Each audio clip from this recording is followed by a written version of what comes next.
for the last few weeks, in small groups, and some open gyms that guys have played.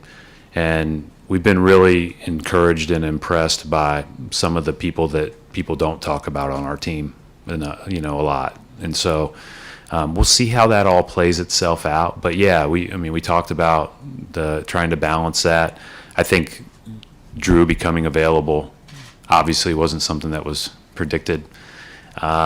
And we thought about it not only in terms of however Joe decides to start the game, but certainly how the end of the game would look and who we can put out there. And you just couldn't pass on an opportunity to get a guy like Jrue.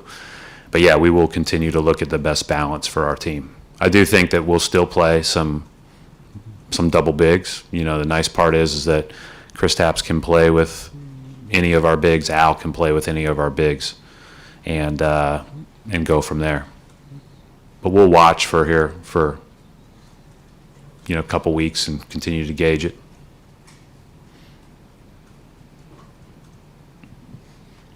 And with the new CBA, now you guys are a second apron team, but we know that all of the rules haven't kicked in yet. Right. So was the fact that those rules haven't kicked in yet, does that make you kind of more go for it now this season versus maybe taking a longer term approach? Is this kind of like, because of the rules, does it make you push more all in right now? Well, I think first of all, this speaks to our ownership's willingness to spend regardless, right? And our eagerness to be the best possible team we can be. All of those discussions, without getting too far into weighing the here versus now, John, all of those discussions have been like endless since the new CBA came out, right? And so, those are things that we've hashed back and forth over and over and over, and have been prepared for any scenario.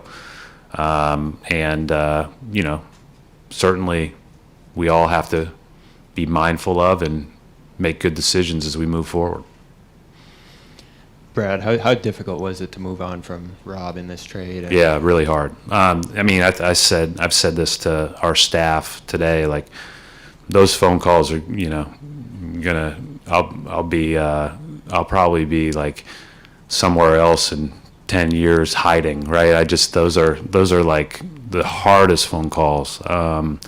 Rob, it was such a pleasure to watch Rob grow. When he first got here, he had a long way to go. But he had a great attitude. He was a great teammate, and got a lot better, over time. I know Portland's super excited to get him, and that was hard. It was really hard. Guys like Jrue Holiday are the only reason you ever entertain, moving on from a guy like Rob. That's really tough. I know, Malcolm, a lot of conversations after, nearly being traded there earlier in the summer, kind of bringing him back in, moving on from him, and just those conversations over the summer. How did that process go, and end up him included in the trade? Malcolm had to be included in the trade because of the money aspect of how these trades work, right? But I've talked about it before. Malcolm had every right to be frustrated with us in the middle of the summer. That said, I was not concerned with regard to if Media Day started today and Jrue Holiday didn't become available, that he was going to be a professional, because that's what he is. He's a good guy. He's a good teammate, and he understands the business aspect of this. And so, I think he'll do really well as well. He feels good. He's ready to roll, and we're thankful for the year he had with us. Like a week ago, you were probably pretty certain that you were going to go to camp with one team.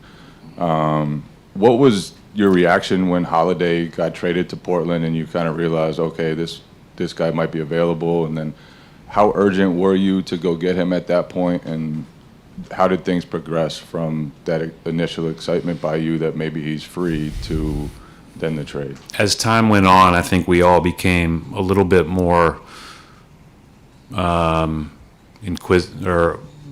wondering if Portland was going to end up getting somebody that they would then move on from as a result of getting moving Dame. And so we had we were monitoring it like the rest of the league. To be candid, we knew kind of the numbers that had to match. So you had a list of guys that might be in those type of deals that you might be interested. So you have to stay flexible and ready and all that. I think that when it became Jrue, it was like, it's never ideal timing right before training camp. But at the same time, this is a guy that you want on your team whenever you can get him. Final couple questions, Jared? Brad, with Jrue, you paid a substantial price, like multiple picks, important players. Most of the trades you've made so far, it was generally like one pick or like one player. So what made you want to go this deep into like this big of a trade? And is this something you've been kind of preparing for, or was it going that deep into a trade was something that kind of caught you guys by surprise? Got to pay a good price for things, right? Like, that's the way it goes. We're trying to win a championship, trying to be as good as we can be.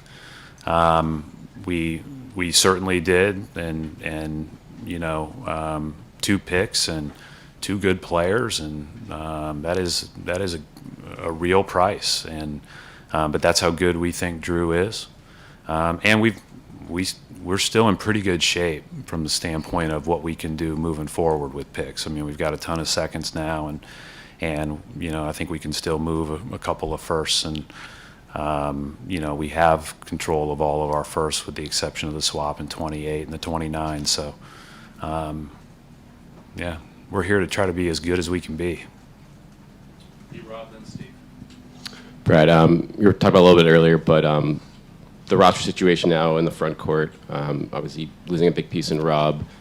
How are you satisfied with what you guys have there now? Are you looking continually to add there, either now or during the season? What's your kind of viewpoint on that with like what you guys have for assets? Well, I think you can all look at our team and identify like we're really strong right at the top, and so as you look at how you figure out who's going to accentuate those guys, we're just looking for guys that are reliable, skilled, and competitive.